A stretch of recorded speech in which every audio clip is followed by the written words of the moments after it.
Let us start with question 7 of exercise 12.2. The question says that a chord of a circle of radius 12 centimeters subtends an angle of 120 degrees at the center. Find the area of the corresponding segment of the circle.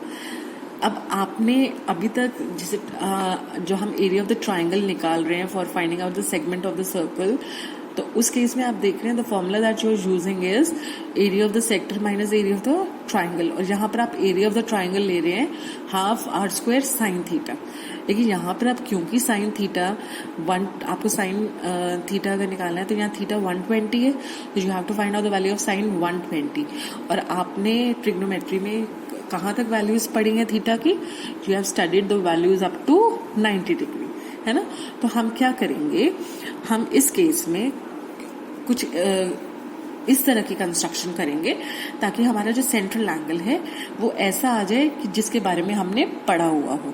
तो उसके लिए हमने क्या किया, we have drop perpendicular from O on the chord AB. OD is a perpendicular on the chord AB. तो आपको पता है कि अगर आप सेंटर से chord के ऊपर perpendicular ड्रॉप करते हैं then it bisects the chord. तो इस केस में AD will be equal to DB. ठीक है। अब आपको एरिया ऑफ द सेगमेंट जब निकालना है तो एरिया ऑफ द सेगमेंट होता है area of the sector minus area of the triangle. इस केस में ट्राइंगल कौन सा है? AOB। अब AOB जो ट्राइंगल है इसको आप लिख सकते हैं, ये दो पार्ट्स में बटा हुआ है। अगर आप OD ड्रॉ कर देते हैं, कौन कौन से दो पार्ट्स है? AOD प्लस DOB, है ना। अब हमें पता है कि ये दोनों पार्ट्स जो हैं area of these two triangles AOD and DOB are congruent. कैसे congruent है?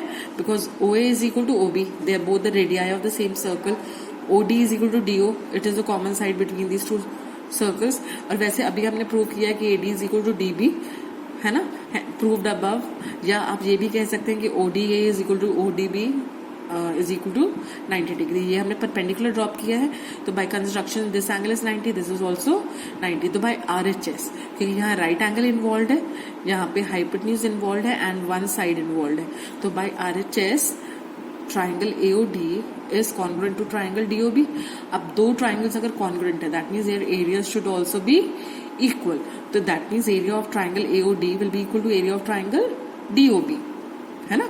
तो ये आप देख रहे हैं जब हमने इसको लिया area of sector minus area of the triangle AOB। अब area of AOB can be written as area of AOD plus area of DOB।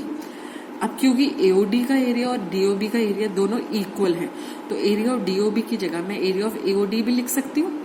तो मेरे पास आ जाएगा pi r square theta upon 360 degrees minus 2 times area of triangle AOD plus area of triangle AOD will be 2 times area of triangle AOD, है ना।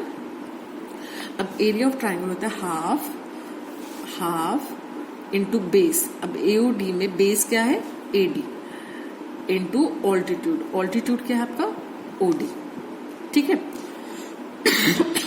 अब जब हम ट्राइंगल AOD को कंसिडर कर रहे हैं, क्योंकि आपने देखा था ये दोनों ट्राइंगल्स क्या थे?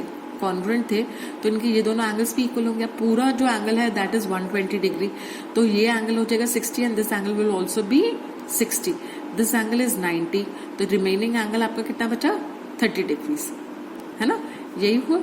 अब आपको AD निकालना है। AD is the base. आपको पता है base upon hypotenuse is cos theta, तो हम AD हमारा क्या आ जाएगा?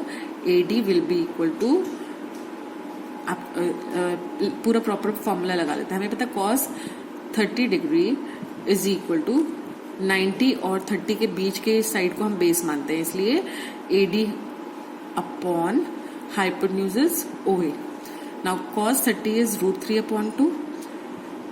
AD हमें पता लगाना है और OA हमारा कितना है? 12, यही है ना। तो हमारे पास आया AD कितना हो जाएगा? AD हो जाएगा 12 √3 अपॉन 2 और दिस विल बी 6 √3, ठीक है। और इसी तरह से अगर आप OD निकालेंगे तो OD आपका कैसे निकलेगा? OD is a perpendicular. अगर आप 30 डिग्री का एंगल ले रहे हैं तो आपके पास आएगा sine 30 degrees is equal to OD upon OA। Sine 30 is 1/2, OD आपका निकालना है एंड OA इज 12, तो OD हमारा आ जाएगा 12/2 विच इज 6. ठीक है.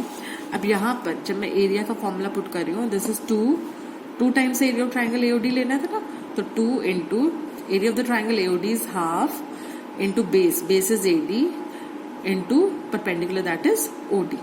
ओके. अब यहाँ पर मैंने R sine theta into R cos theta डाल दिया. यहाँ ये जो मैंने सिंप्लीफाई करा है, ये बिना सिंप्लीफाई करे मैंने यहाँ पर वैल्यूज पुट कर दी है कि हमें कैसे फाइंड आउट करना है. अब आर इज 12, कॉस थीटा हमने निकाला √3/2, क्योंकि कॉस 30 की बात कर रहे थे हम, है ना. या आप डायरेक्टली यहाँ से जो आपने वैल्यूज निकाली है वो पुट कर दो. कॉस एडी की वैल्यू हमने क्या ली थी 6√3, तो ये आ जाएगा 6√3 इंटू ओडी इज 6. ठीक है. तो 6√3 इंटू 6 विच इज 36√3. तो यहाँ आप देखेंगे 3 इंटू 12√3 मतलब 36√3, सेम वैल्यू आ रही है. ओके. सो दिस इज, जब आप इसको सिंप्लीफाई कर रहे हैं तो pi r square theta upon 360 is 22/7 into r square is 12 का स्क्वायर इंटू थीटा आपका कितना है, सेंट्रल एंगल दैट इज 120/360. हम यहाँ पर थीटा 120 पूरा इसलिए ले रहे हैं क्योंकि हम इस पूरे सेक्टर की बात कर रहे हैं, है ना. Minus 2 times the area of triangle A O D. 2 times the area of A O D is equal to actually the area of triangle A O B, है ना. तो यहाँ पे 2 into 1/2 into base into height. जब हम वैल्यूज पुट करेंगे तो हमारे पास आएगा 150.72. ये जो आपका है value, area of the sector जो है वो आपका आएगा 150.72 minus area of the triangle जो आपका सिंप्लीफाई करके आएगा दैट विल बी 36√3. 36√3 मतलब 36 into 1.732, that will come out to be 62.28. So your final answer will be 88.44 centimeter square. Okay. I hope this is clear.